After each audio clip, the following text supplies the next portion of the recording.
Pemirsa, kelurahan menjadi ujung tombak upaya pemerintah sebagai solusi pencegahan terhadap pengiriman pekerja migran Indonesia ilegal.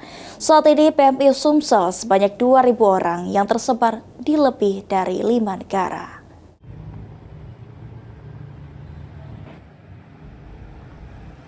Berbagai upaya untuk mencegah adanya pekerja migran Indonesia ilegal, khususnya di Sumatera Selatan terus dilakukan. Salah satu upaya yang kini tengah dilakukan yakni menggandeng pemerintahan di tingkat desa kelurahan sebagai ujung tombak guna mengatasi PMI ilegal.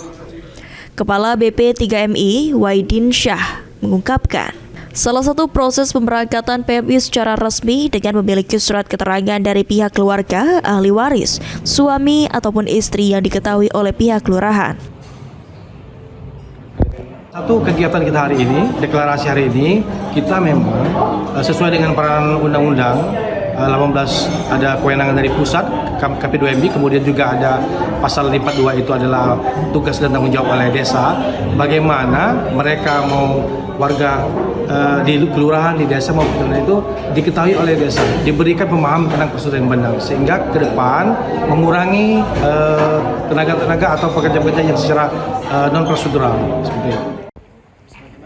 Sementara itu, Sekda Provinsi Sumatera Selatan Edward Chandra mengatakan keterlibatan lurah sangat penting karena mereka berada di garda terdepan dan mengetahui langsung kondisi warganya. Ya, ini kan salah satu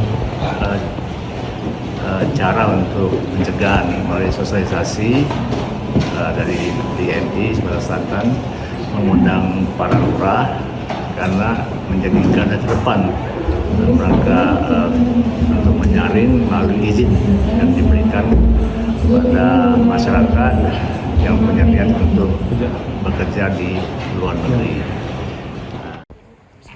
Berdasarkan data BP 3MI Sumatera Selatan, pada tahun 2024 tercatat sekitar 2.000 pekerja migran asal Sumatera Selatan yang diberangkatkan secara legal.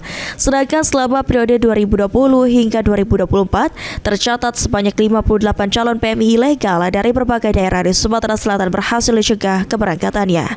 Lutfi, PAL TV.